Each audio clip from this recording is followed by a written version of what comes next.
we've been working on a video where we did a pretty significant data gather. And I have to admit, some of the data that we have collected is a little bit concerning.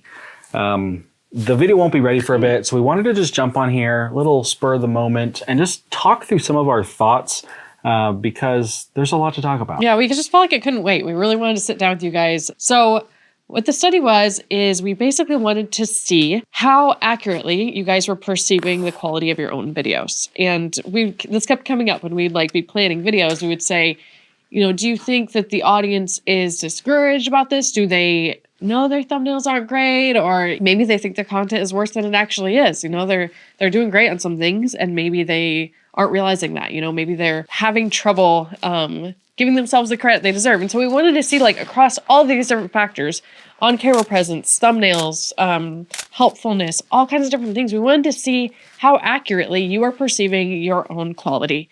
And so that was kind of what the data was. We sent out the survey and then a follow-up survey. I've spent hours and hours and hours this past week. Is like all I've been doing is trying to like organize it. So all of you that decided to participate each watched and ranked yourself on your own video, and the people that were willing to participate in the follow-up study watched 3 other people's videos. So it was actually quite a time commitment from the people that participated. So we really appreciate that. Yeah, thank you guys for doing that. That was awesome. I was kind of surprised by how many people like followed through with it. So I should also say some of these things that we're going to share, some of these thoughts and ideas, number one, they're going to feel a little subjective because you might say, well, this doesn't apply to me.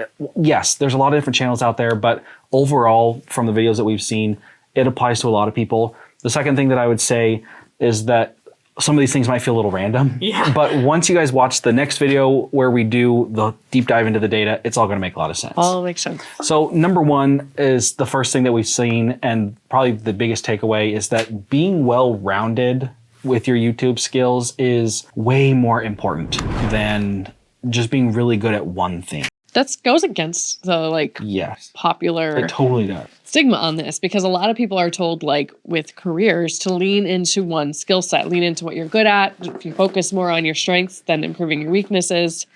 Unfortunately, YouTube is, I think it's like that as far as like niche and angle goes, but as far as like the skills of pre-production quality and audio quality and thumbnail and on-camera presence, like you kind of need all of it for most channels. Yeah, and it's tough because there are so many things that you have to learn, and we get it. I feel like I'm naturally good at some things and then just terrible at other things. Sure. And so it is really hard to learn some of those other things that you're not as good at, but it's so important. There were quite a number of people that we saw that ranked themselves pretty high on one area, and then that really impacted their overall score of their videos, like in a very confident sort of way, when the video still needed a lot of work in order to be up to quality. They were kind of ranking themselves based on their best attributes. So we did ask overall quality, and not just saying that, you know, we added up all the numbers, but we also asked overall, what do you think of your video? And people's overall score of themselves reflected, I don't want to get too much into the numbers, but people's overall score of themselves really reflected kind of their highest scoring that they gave themselves on these other factors, instead of kind of averaging it out more. So we even saw some videos where I thought, you know what, yeah, like this channel is doing well, even though it's missing a lot of components, because it is so helpful. Or, you know, this channel doesn't have a lot of these things, but it's doing well for this other reason, and the audience is okay with that. But YouTube is a competitive place, and the thing is, other people are going to be doing all of them. Yeah, and I think that this stuff may sound just negative to you, and that's not our goal here. Like I said, we were kind of concerned by seeing some of these things, but the reason why we wanted to share this is because we do see a silver lining, and we're going to get to that here in just a minute. We want to share a couple other things, but there is definitely a silver lining to all of this that is honestly probably one of the most important things, but we're going to get to that. So as far as like rating yourself on your best attribute or your best quality or your best skill, that's hard not to do because you may feel like you want, like that's going to be your best way to present yourself. And aside from just the study that we did, I think that it's really important to remember that we should be judging our content. Every piece of content we put out, we should be giving it some sort of look over before we publish and after we publish to say, you know what, I did a really good job on this, this, and this, but I really think I could improve on these 2 or 3 things. And I'm going to try and do that for my next video. We want you to do that. And if you only ever focus on the thing that you're best at and say, you know what, I did really good at that, and I think I'm even getting better, that's good, but also look at some of the things that maybe you've just put to the side. I know that I do this all the time. I feel like on the technical side, as far as quality goes, for like production quality and getting the camera angles right and the lighting, that's not my strong suit. Yeah. And so oftentimes when I'm recording for my channels, I just kind of put it to the side and say, you know what, I'm just not going to focus on that because I know it's not my strong suit. In reality, since that's the way I feel about it, that probably tells you that I probably should work on that a little bit more. So that's the way we want you to look at it. It's not that you shouldn't continue to improve the things you're good at. It's just that also look at those things that you know need improvement, but maybe feel a little overwhelming. Just improve them a little bit at a time. Yeah, and I think on an overall channel basis, so something else that I noticed, I'm just now remembering this honestly, about the data was we gave a section for people to write notes. And I did ask for just one video from their channel, and so maybe that slightly influenced this. But the point is that people would, in the notes, say, you know, I felt pretty good about this video and I felt better about it than this other one. It's not just looking at it on a video to video basis. And on one hand, that can seem more overwhelming. It's like, well, I just want to make it a little better than the last video. That's a good mindset because you can't just overwhelm yourself with everything at once. But maybe instead of trying to figure out like what was wrong with your last video, maybe just say, okay, well, nothing was wrong with it. It wasn't necessarily any worse than my last video, or maybe it was. But how can I improve my channel as a whole? Maybe I could get better lights, and then maybe every video after that's going to look good instead of like kind of this mentality of waiting for the lottery. You know what I mean? Waiting for that one video that does well. I think that's important. That's totally true. I totally agree with that. Another thing that is a kind of a positive to me, and it may not sound like it at first, but there are a lot of people out there who really feel let down by YouTube and the algorithm. Yes. A lot of people feel like, you know, the algorithm is not treating them fairly. The algorithm doesn't treat small channels fairly. And it's true, larger channels that are more proven probably get more impressions and more views because they're proven. And so that's true. But as we looked through the data and we looked at different channels, we were able to see that there's probably some very valid reasons why a lot of your channels aren't getting the views that you really want.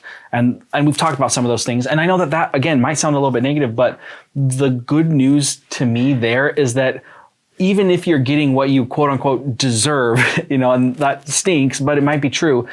The good news about that is that you are in control and that you get to be able to improve your channel, and that if you're willing to put in the work and to improve and try new things, that you can have a chance on YouTube. I don't think the algorithm hates you the way that you might think it does. And maybe you don't think that, but you've heard people say it. I truly think that the algorithm does a pretty good job of helping you find the right audience. And so maybe you're just not quite there yet. And that's the way that I'm looking at this, is that even though you may not have had success, you know, reaching a broad audience in the past, I do think that you can. I don't think that the algorithm's against you. Yeah, absolutely. It's really kind of exciting that it works well and that you can control it. You can adjust and that you're going to see results from that instead of just being like, is this ever going to work? Is it luck? It's not luck. Yeah. And you're just not as far off as you might think you are. I feel like it's almost like, I have mac and cheese on my mind. I had mac and cheese for dinner last night. So let's say you have like Kraft mac and cheese. Maybe that's the only mac and cheese you've ever had. And then somebody asks you how good it is. You think it's pretty darn good because it's maybe the best Kraft mac and cheese you've ever made. And then you try gourmet mac and cheese by a gourmet chef. And maybe then you realize your Kraft isn't that good and you feel really discouraged. But I think this really is true with YouTube. That gourmet mac and cheese isn't as hard to make as you think it is. It might feel impossible when you realize and when you really take a step back and compare yourself against these big channels, all this stuff you've never done. It might feel so out of reach that you think, okay, well, I'll just try to be consistent and hope a video takes off.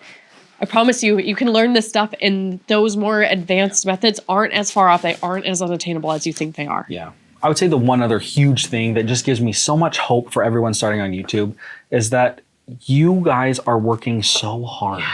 It was amazing to me as we looked at channel after channel, even those of you who self-identified as struggling on your channel, you are putting in the work. You're making video after video, and that perseverance, that level of commitment to this shows that you really want it. And I think that that is probably one of the largest factors as far as success goes. Yes, maybe you're not there yet. Maybe you do need to focus a little bit more on improvement and not just repetition, but getting the reps in is such a big deal. And I know it can feel really discouraging. You know, I've had channels where we have 60, 70, 80 videos and it's just still a few hundred subscribers. I know how that feels.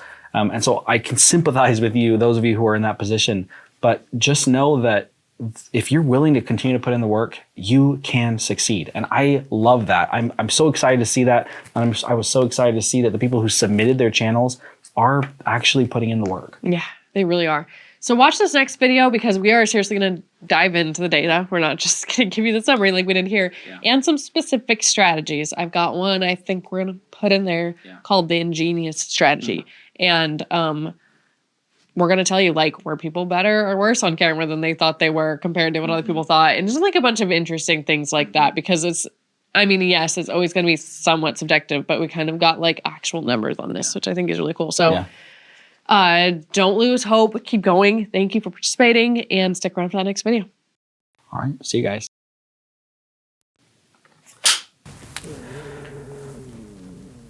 It's my turn. My turn.